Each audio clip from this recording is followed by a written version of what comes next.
보니까 저도 항상 볼 때마다 기분이 좋고 반갑고 그렇습니다. 하여튼 여러분들이 다 건강하게 계셔 주셔서 고맙습니다. 어, 잠깐만 타이머 하고 시작하겠습니다. 오늘은 이어서 로마서 이제 11장 수업부터 시작하겠습니다. 드디어 이제 11장까지 왔습니다. 제목은 여기 프린트에 써 있는 것처럼 이스라엘이 구해왔던 그것을 얻지 못했다, 이런 제목으로 말씀드리겠습니다. 이스라엘은 늘 하나님의 약속을 따라서 자기네들이 그들이 가지고 있는 그 토라 성경을 가지고 율법의 열심으로 그렇게 살아왔던 백성들이죠. 근데 이제 시온에 둔 거치는 반석이신 예수를 거절함으로써 이제 그 비극적인 일이 일어났습니다. 그래서 이스라엘은 자기네들이 여태까지 추구해왔던 그런 구원을 거절하고 이제 빗나간 그런 백성이 되는데, 그런 백성 자기 골육들에 대해서 바울은 안타까운 마음으로 그들에게 하나님의 은혜가 임하기 원하는 마음을 간절하게 이렇게 써놓고 있습니다. 여기 11장 1절에 보면은 그렇게 얘기합니다. 그러므로 내가 말하노니 하나님이 자기 백성을 버리셨느냐? 그럴 수 없느니라. 나도 이스라엘이니요 아브라함의 씨요, 씨에서 난 자요, 베냐민 지파라. 하나님이 그 미리 하신 자기 백성을 버리지 아니하셨나니 너희가 성경이 엘리야를 가리켜 말한 것을 알지 못하느냐? 그가 이스라엘을 하나님께 고발하되 주여 그들이 주의 선지자들을 죽였으며 주의 제단들을 헐어버리고 나만 남았는데 내 목숨도 찾나이다 하니 그에게 하신 대답이 무엇이냐?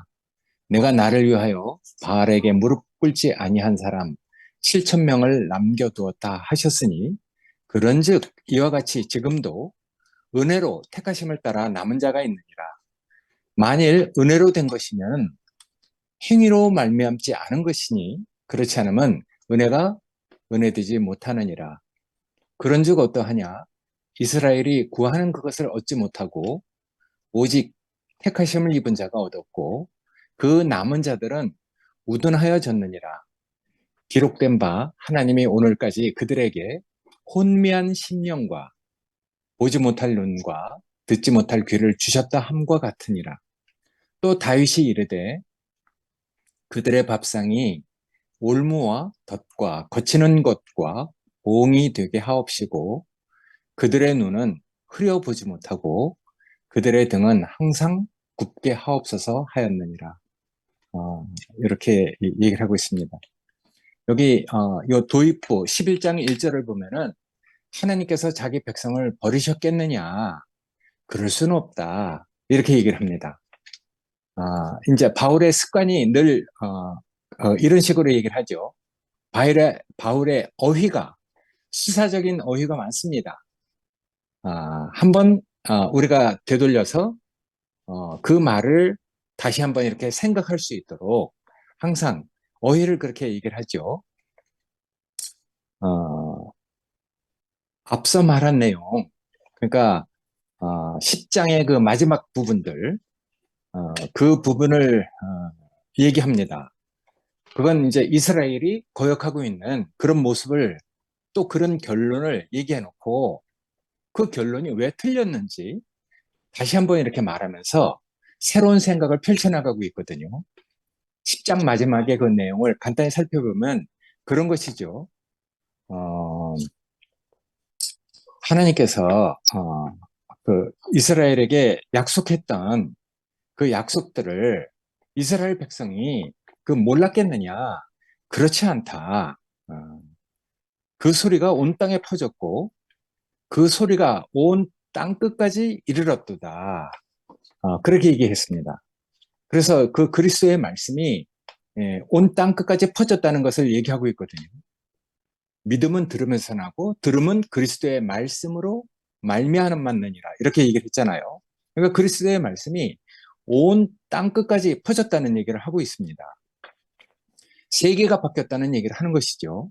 근데 이스라엘은 그런 그리스도의 말씀을 듣지 못했겠느냐? 그렇지 않다는 것이거든요. 그들이 다 같이 들었다. 이스라엘은 약속을 바라왔고 그 언약을 따라온 백성들이기 때문에 그 소리를 모를 리가 없다. 못 들었을 리가 없다. 이렇게 얘기하는 것이거든요. 그래서 이스라엘이 알지 못했느냐? 그렇지 않다.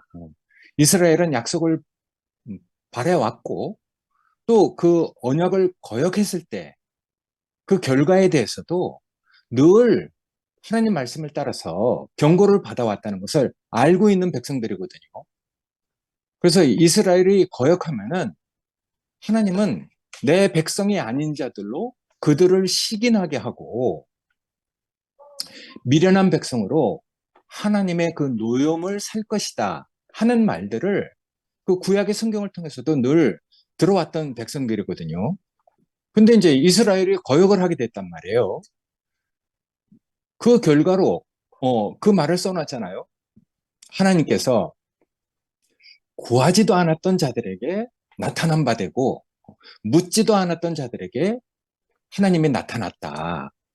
그래서 하나님은 순종치 아니하는 그리고 또 거슬려 말하는 내 백성에게 내가 종일 손을 벌려서 그들을 구하고 있었다. 그들을 되찾으려고 그렇게 하고 있었다 하는 말을 하는 것이거든요. 그렇기 때문에 그렇게 거역한 그 결과를 얘기하고 그런 결과를 가지고 얘기를 하는 것입니다. 어, 하나님이 자기 백성을 버렸겠느냐? 그럴 순 없다. 이런 얘기거든요. 그럴 수 없는 증거로 자기 자신의 예를 들고 있습니다. 바울은 주를 예수로 고백하고 하나님께서 그를 죽은 자 가운데서 다시 살렸음을 믿는 사도가 됐잖아요. 그래서 아브라함의 그 씨라고 자기 자신을 얘기하고 있어요.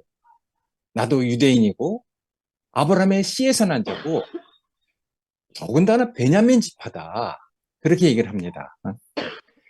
베냐민 지파는 그들의 조상을 쭉 거슬러 올라가면은 바벨론 그 유배 때 이렇게 귀환을 하잖아요. 근데 그 남쪽 출신으로서 그 당시 남아있던 소수 지파들 가운데 하나였습니다. 왜 이렇게 소수 지파들 가운데 하나라는 자기 자신을 얘기하고 있느냐면은 이제 남은 자, 은혜로 택하심을 따라서 남은 자, 그것을 얘기하려고 자기도 이제 베냐민 지파라는 것을 얘기하고 있는 것이거든요. 유명한 이스라엘의 첫 왕, 사울. 사울도 베냐민 지파죠. 근데 바울은 왕의 계보를 따르는 것보다도 언제나 선지자의 계보를 따르는 것을 좋아해요. 왜냐면 지금 자기가 핍박을 받고 있잖아요. 자기 동족에게 여태까지 정말 안타깝게 하나님께서 두 팔을 벌려서 그들을 안으려고 했고 또 자기도 자기 동족들, 권력들이 구원을 받기 원하는 그런 마음을 가지고 있는데 그런 마음이 왕의 계보, 그 사울을 따라가는 것이 아니고 선지자들의 그 계보, 핍박을 받으면서도 자기 백성들을 위해서 하나님의 그 말씀의 대언자로 또 들끓는 마음으로 그들에게 말씀을 전하고 있는 선지자들의 그 계보를 따르는 것을 바울은 좋아했거든요.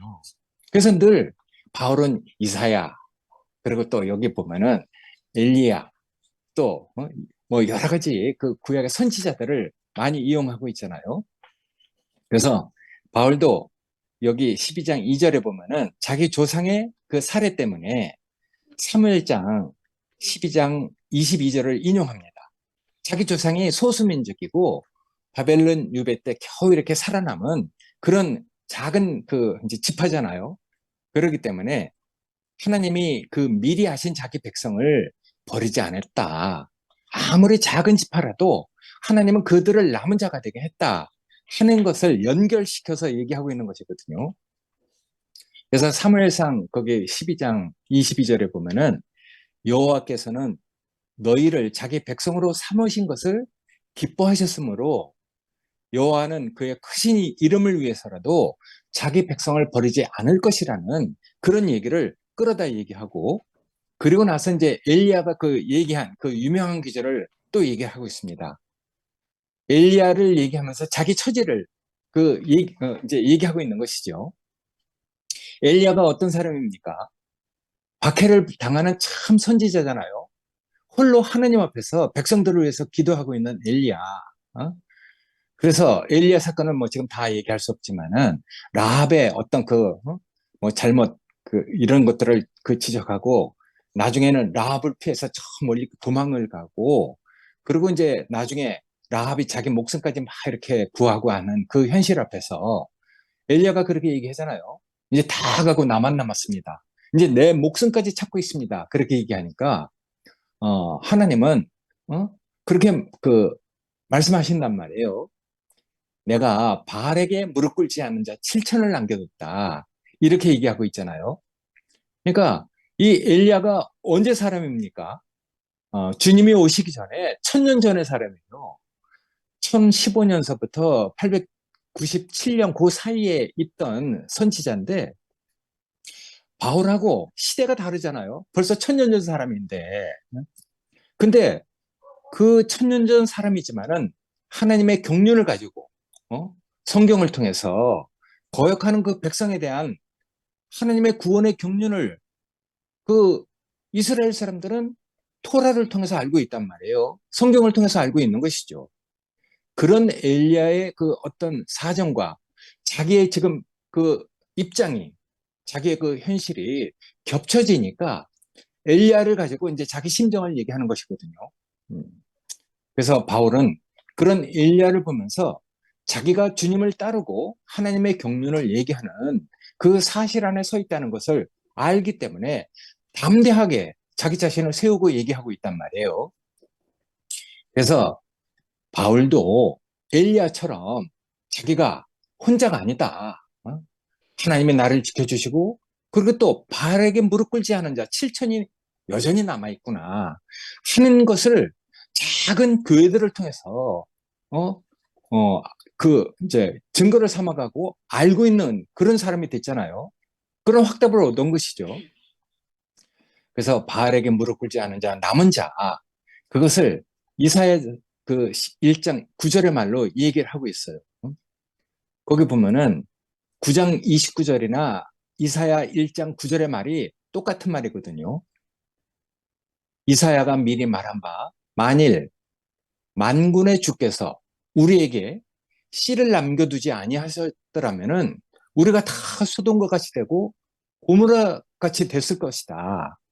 그러나 이제 하나님이 내가 나를 위해서 바알에게 무릎 꿇지 아니한 사람 7천을 남겨두었다 하는 말을 또 하고 있단 말이에요.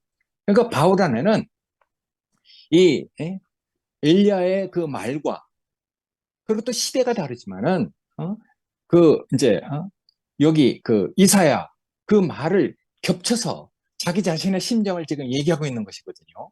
음, 여기 그 남은 자라고 했는데 그 남은 자가 누구겠습니까? 이 남은 자는 사실은 이스라엘 그 민족 전체가 메시아를 거절함으로써 받는 피할 수 없는 심판이 있잖아요. 근데 이 남은 자들은 그 심판을 당하지 않는 사람들이죠. 그 남은 자들이 어떻게 해서 남은 자가 됐겠어요? 율법이나 그 토라 이런 것들을 순종해서 뭐 하나님의 의에 맞춰서 먼저 자격을 갖춰져 갖고 구원을 얻은 사람들이 아니란 말이에요. 더군다나 행위로 말미암은 구원을 얻은 사람들이 아니죠. 여기 그 문자 그대로 성경 그대로 문자적으로 얘기하면은 은혜로 택하심을 따라서 남은 자가 된 거예요. 그러니까 사람이 어떠한 거고는 전혀 상관없이 남은 자가 됐다는 것이거든요. 어. 그러니까 율법을 따라서 순종해서 어떤 그 자격을 갖춰서 구원을 얻은 것이 아니고 행위로 말미암은 것이 아니고 여기는 오직 택하심을 따라서 남은 자가 됐다는 것을 얘기하고 있는 것이거든요. 그러니까 사람의 어떤 의지나 사람의 어떠한 것 전혀 상관없이 하나님이 택하셨다는 거예요. 음? 그러니까 우리 행위 때문에 혹시 다른 이유 때문에 우리가 남은 자가 된 것이라면은 은혜가 은혜되지 못한다는 것을 얘기하고 있는 것이잖아요. 음. 그래서 이스라엘은 구하는 그것을 얻지 못하고 오히려 택하심을 입은 자가 그 구원을 얻게 됐단 말이에요. 근데 택하심을 따라서 구원을 얻은 자가 있다면은 또다시 택하심을 따라서 구원을 얻을 수 있는 사람이 또 있을 수 있는 것이잖아요. 바로 이제 거기에 희망을 두고 있는 것이죠. 그래서 내 골욕이 아무쪼록 시기가 나서 저희 중에서 얼마를 하나님께서 구원을 하실 것이다 하는 말을 또 하고 있었단 말이에요. 어, 그러니까 바울은 이런 것을 이제 알고 있는 사람이기 때문에 이런 얘기를 하는 것이잖아요.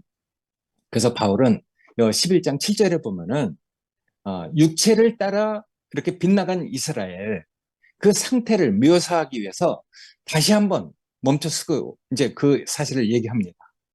이것은 이제 뭐 새로운 내용이 아니라서 9장 25절부터 쭉 이스라엘이 메시아를 거역하고 거역한 그 상태를 그 쭉 얘기를 해왔거든요.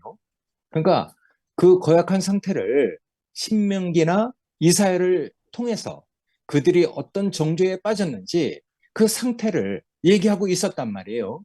지금 얘기하려고 하는 것은 그런 상태를 다시 한번 조명해서 확장하고 강조하는 내용을 얘기하고 있는 것이거든요.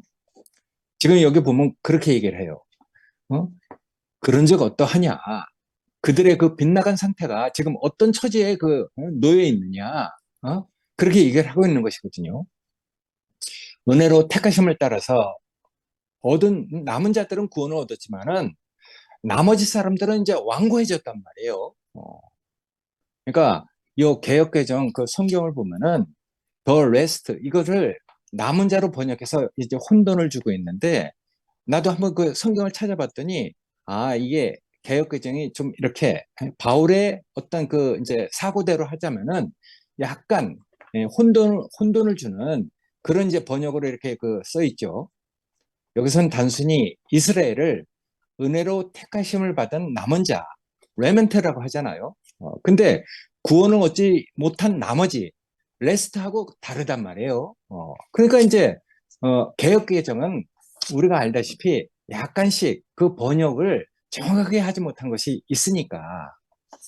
그래서 바울은 그 나머지에 대해서 그들이 우둔하여졌다 이렇게 얘기하거든요. 하드랜드라고 하죠. 머리가 이제 굳어졌다 이 말이죠. 우둔하여졌다. 그러니까 하나님의 심판이 이루어질 동안 한편은 우둔해졌어요. 그리고 남은 자들은 심판을 묘면하고 구원을 얻게 됐단 말이에요. 그러니까 그 심판을 당하고 있는 우둔해진 그 자들의 그 상태. 그러니까 이스라엘 그 전체적인 어떤 상태를 얘기하는 것이죠. 시온에 둔 그 거치는 반석, 건축자들의 정말 그 버리지 않아야 할 그 모퉁이들을 이스라엘은 버렸으니까. 그러니까 이스라엘이 그 메시아를 거절한 그 상태를 보면은 여기 아주 자세히 써 있거든요. 혼미한 심령을 부으시고 눈을 보지 못하게 했다. 귀를 듣지 못하게 했다. 하나님께서 그들을 그렇게 만들었다고 얘기하는 것이거든요. 그러니까 예를 들어서 그 애굽의 그 바로 출애굽이 그 시작될 때 애굽의 바로를 보면 꼭 그런 사람이죠. 자기 백성, 자기 나라를 다스리는 데 있어서는 얼마나 능력이 있습니까? 역대 그런 왕이 없잖아요. 근데 이상하게 이스라엘 백성이 출애굽한 그 사건에 대해서는 우둔해진단 말이에요. 그렇게 총명하고 신이 되려고 하는, 어? 그래서 모든 애굽에 자기 신상을 세워갖고 살아서나 죽어서나 자기가 늘 이 세상에 없는 그 부귀영화를 누린 그런 사람으로 신적인 존재가 됐단 말이에요. 근데 출애굽하는 그 백성들에 대해서는 우둔해진 거죠. 그 결과로 이제 출애굽이 이루어졌잖아요.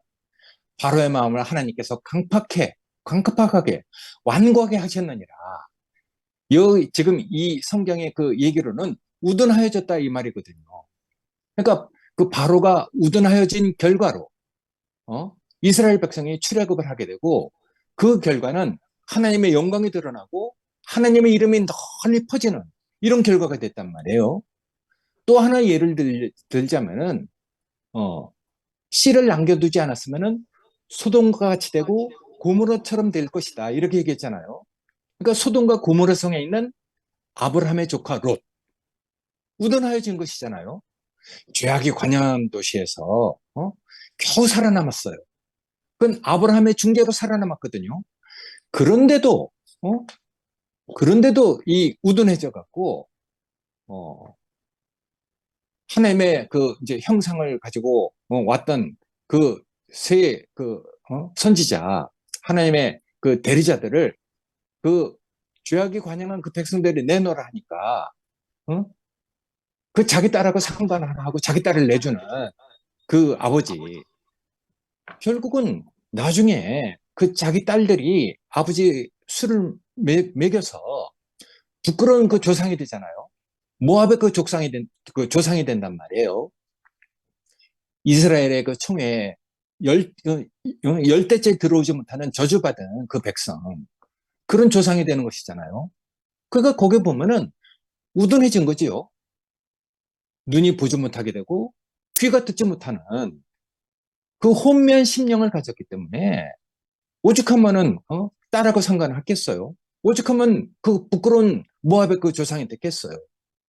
그러니까 바로가 우둔하게 된 것이나 아브라함 조카 롯이 우둔하게 된 것. 그런 상태가 지금 이스라엘 백성이 됐다는 것이거든요.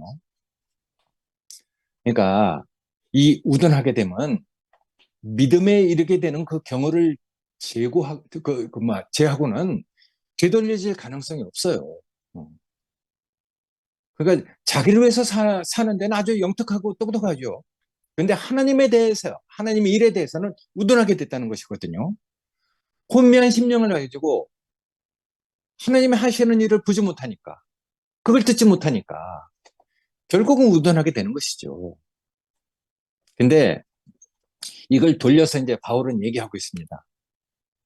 이미 은혜로 택하심을 받은, 택하심을 따라서 구원을 입은 자들이 있으니까, 앞으로도 더 많은 사람들이 그 뒤를 따를 것이라는 것을, 얘기하고 있는 것이죠.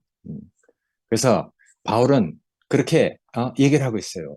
여기 11장 9절이나 시편 69편의 그 22절 그 말씀하고 똑같은 말씀이거든요.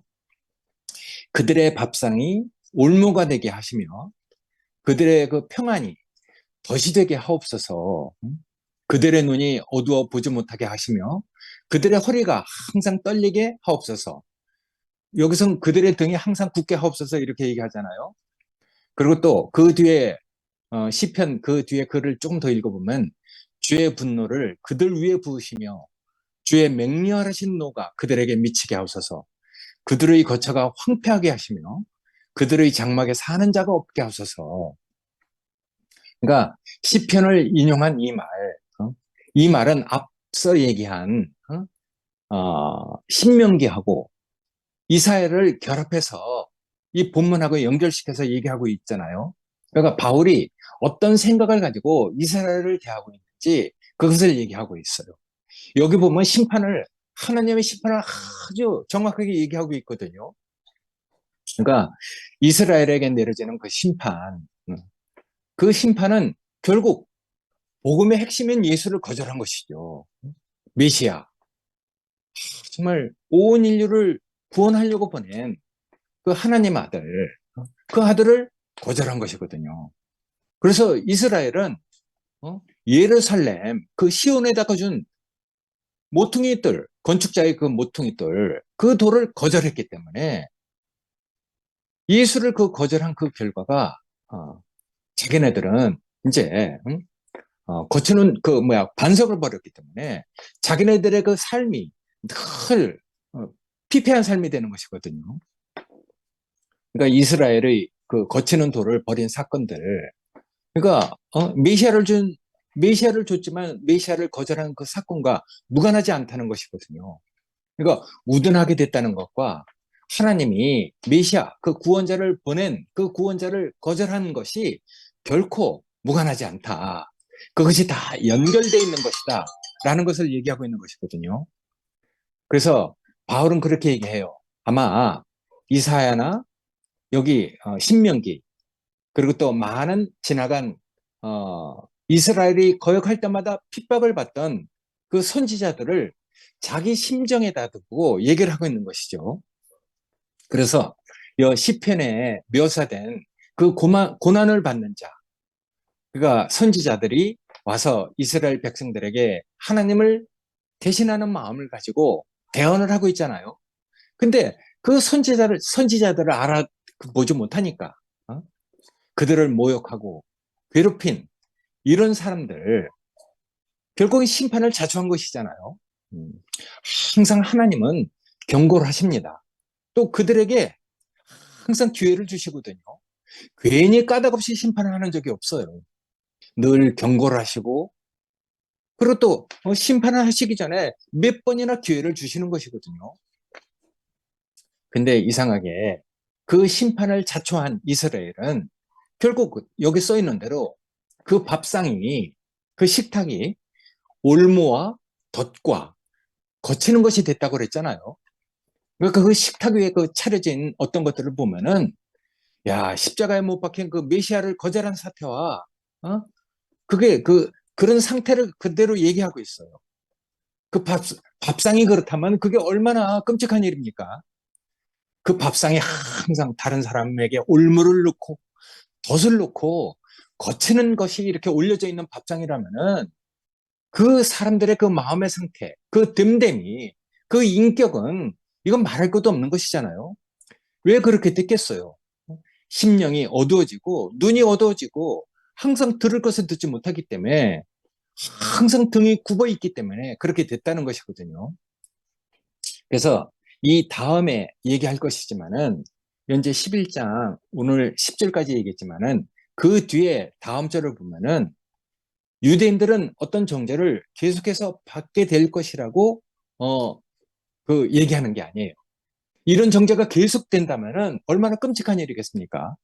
근데 바울은 다시 한번 멈춰서서 이스라엘이 그렇게 심판을 받는 것을 정확하게 얘기하고 있지만은 그 상태가 계속될 건 아니다. 아, 그러니까 지금 은혜로 따라서 택하심을 따라서 구원 얻은 이런 사람들이 있으니까 여전히 그런 문을 통해서 구원을 얻을 사람들이 남아있다 하는 것을 얘기하고 싶어서 이렇게 얘기를 하는 것이거든요. 그러니까 유대인들이 이런 정죄를 계속해서 받게 될 것이라고 얘기하고 있는 게 아니에요. 그들에게도 믿음에 도달할 어떤 여지가 남아있다는 것을 얘기하고 있거든요. 그러니까 바울이 말하는 것을 볼 때 우리가 그렇게 생각할 수도 있는 것이죠. 그러니까 하나님의 그 긍휼과 은혜가 얼마나 이게 온전한지 우린 그런 말을 듣고 있잖아요. 근데 그 말이 하나님의 그 구원의 경륜과 무관하지 않단 말이에요.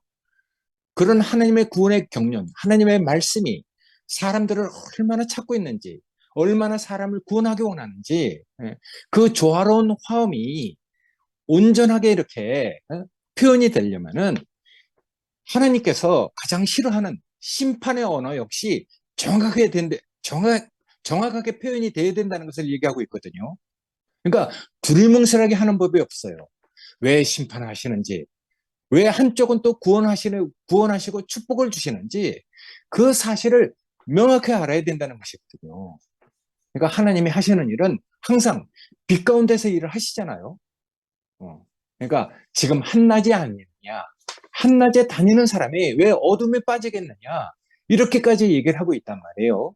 그러니까 하나님의 말씀은 늘 빛이고 생명이기 때문에 그가 은혜와 긍휼이 얼마나 그것이 완전한지, 그리고 또 하나님의 심판은 얼마나 정확한지 그것을 분명히 얘기하고 있는 것이거든요.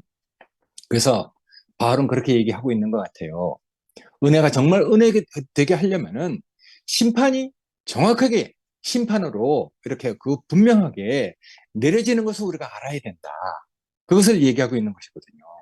근데 그런 것이 그 마지막이 아니라 늘 하나님께서, 하나님이 정말, 택하심을 따라서 구원을 얻을 자들이 항상 남겨져 있다는 것을 얘기하고 싶어서 이렇게 심판과 그리고 또 그 심판을 피해서 남은 자들이 어떻게 구원을 얻었는지 그것을 분명하게 얘기하는 있는 것이거든요. 그러니까 이런 바울을 볼 때 하나님 구원에 대한 그 경륜이 너무 하여튼 이렇게 정확하고 바로 돼 있는 어떤 인격을 본단 말이에요. 그래서 우리가 바울을 볼 때 내가 그리스도 안에서 일체의 비결을 배웠다. 내가 궁핍함으로 얘기하는 것이 아니다. 내가 그리스도 안에서 풍부에 처할 줄도 알고 궁핍에 처할 줄도 아는 그리스도 안에서 모든 것을 다, 그 일체의 비결을 배웠다고 얘기하잖아요. 그러니까 하나님의 심판에 대해서도 또 하나님의 구원에 대해서도 너무나 정확한 인격을 가지고 얘기하고 있는 이런 바울이 우리 앞에서 하나님의 마음을 얘기해주고 있다는 것이 너무 하여튼 감사하다는 생각이 들었어요. 아멘. 하여튼 하나님 구원에 대한 그 균형 잡히고 그 비결을 아는 지혜로움을 우리에게 누리게 하시고 느끼게 해주시는 이런 놀라운 선지자가 있다는 것이 감사하고 그런 선지자들의 어떤 그 마음을 볼 때 현재 우리가 겪고 있는 어떤 일하고 너무나 겹쳐지는 것이 많아요. 그래서 시대가 다르고 뭔가 이렇게 상황은 다르지만은 바울이 그 1000년 전에 그 몇백 년 전에 있었던 선지자들의 그 마음 어떤 상태를 자기의 어떤 상태하고 이렇게 겹쳐서 지금 이스라엘을 얘기하듯이 우리도 바울이 겪고 있는 어떤 상태를 가지고 우리가 지금 이렇게 겪고 있는 그런 것에 대해서 하나님이 얼마나 온전하게 우리를 지키고 우리를 자기의 구원 안으로 이끌어가고 있는지 그런 것들을 우리가 이렇게 느낄 수 있어서 너무 감사하다는 생각이 들었습니다. 네, 아멘. 감사합니다. 아멘. 아멘. 아멘. 예. 형님 말씀